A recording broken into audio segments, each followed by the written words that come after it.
Hi, I'm Sarah Wilkes from the Peak District National Park. So the first question was, what are the positives of managing new visitors that came to us in the pandemic?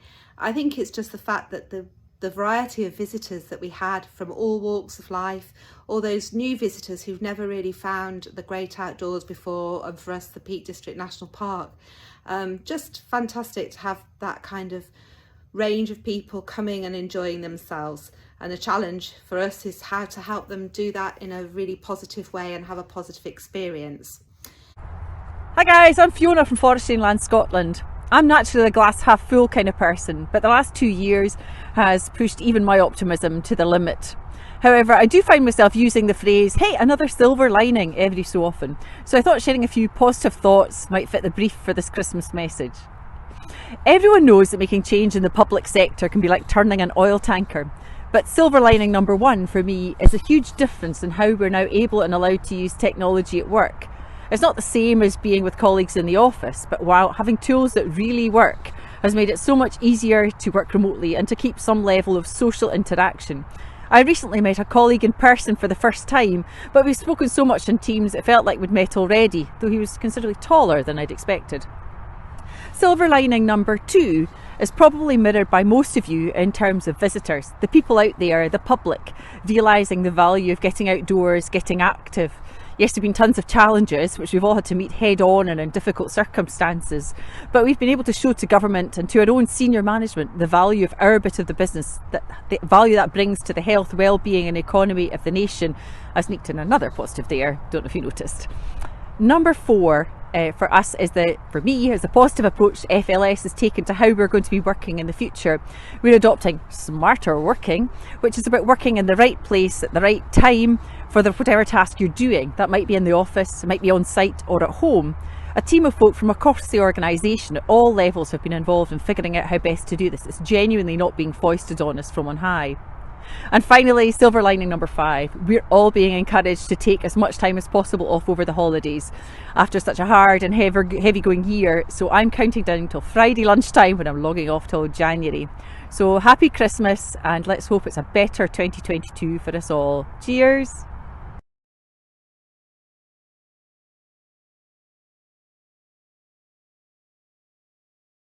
Hi, thanks for joining the Outdoor Recreation Network members meeting. I hope it's been good so far. I've got some tips for how you could manage in a pandemic. Firstly, make sure you've got the evidence. Look for evidence, and if you haven't got it, go and ask other people for it, and keep asking. Secondly, look out for everybody. Make sure everybody's okay, and look out for people who are finding it tough, because there will be tough times. And of course, thirdly is look out for yourself. Make sure you still get outside and have a good time, because it's really important to look after yourself, because if you don't look after yourself, you can't look after anybody else. So thanks for joining, and I hope you have a great Christmas. Good afternoon everyone, it's James Nabbit here, Senior Access and Recreation Advisor for the MOD, out on a slightly wet and windy walk in Somerset. Thought I'd contribute to today with my thoughts on advice I'd offer to a successor should they have to go through a pandemic. And I think, like many of us, I've had a lot of takeaways, a lot of lessons learned over the last 2 years, and I'm sure we'll have more to come. But I think one of the things that immediately sprung to mind when thinking about how I'm answer the question is the importance of acknowledging every win. It doesn't really matter how small it is, just to acknowledge, thank you, praise for every win. We've all been funneled into a very narrow means of communication and engagement. You know, getting in touch with the estate is few and far between. We've not been able to get hands-on to what we would normally do on a day-to-day basis. So this work's almost felt a little bit unreal. You know, am I actually doing the job that I have been doing for the previous 9-10 years? So I think to make sure we praise and really thank everyone for what what they do adds to that tangibility, adds to that validity in your role, adds to morale, and certainly morale has been a fundamental aspect of the last 2 years, because we've been in it for the long haul, and it's, you know, it's not over yet. So we've got to keep working on the positive, keep encouraging people to deliver and do all the good work that they've been doing. So yeah, I think that's about it.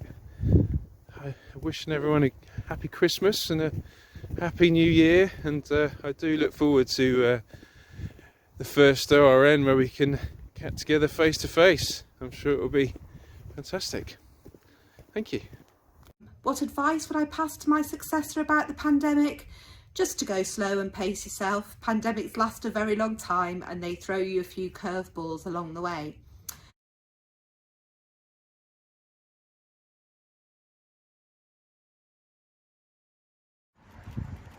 Hi, good morning everyone. This is Chris Scott from Outdoor Recreation Northern Ireland, just sending my quick message for the ORN festive members meeting here in a fairly dreary South Belfast in the remnants of Storm Barra. Lee Newton from Ordnance Survey calls this my Where's Wally look, so it's pretty apt for today.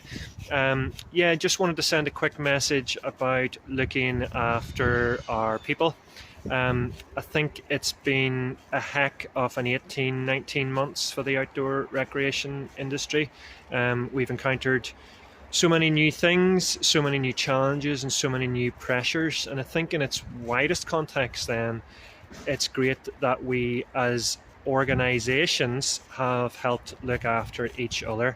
I think with our involvement in ORN and indeed with the Visitor Safety Group as well, it's been fantastic to see, despite the challenges on people's time, workloads, etc., how people have continued to be really willing to share ideas, been very open to share things that have worked well, but also things that haven't worked so well. And I think a lot of people have taken a lot from that. It's shortcutted each individual organisation's learnings and allowed us move forward confidently as a sector. I think the challenges are going to continue. You know, we've obviously been hit by difficult news over the last couple of weeks with new variants and so on.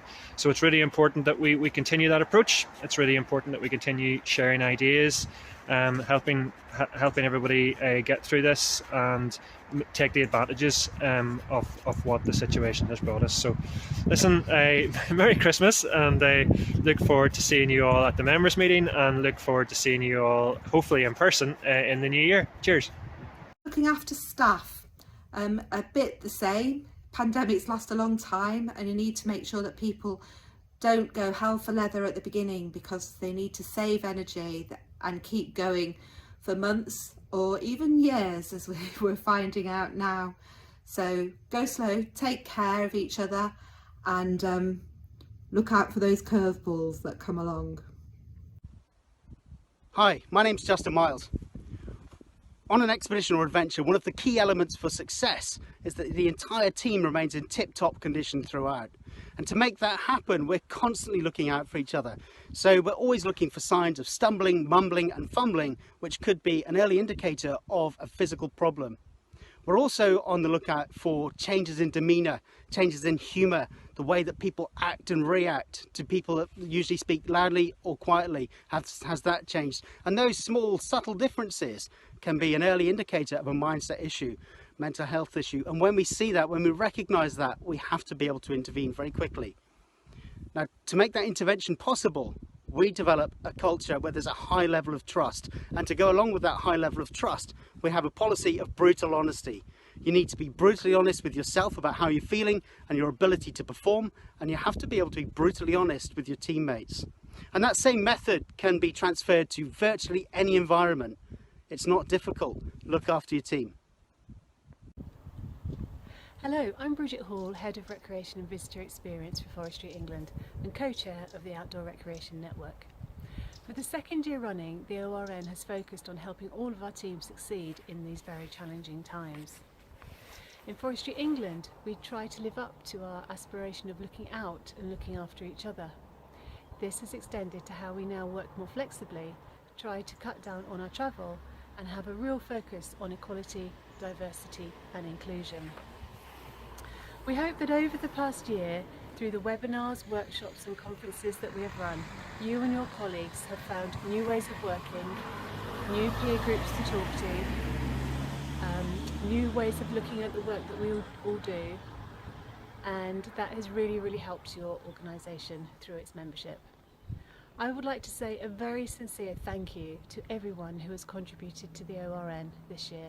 Speakers, participants, organisers, those who've spread the news and invites, and those of you that joined the network or our events for the very first time.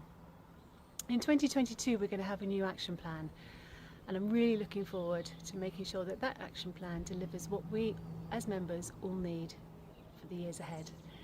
Just like to wish you a very Merry Christmas, a Happy New Year, and see you in 2022.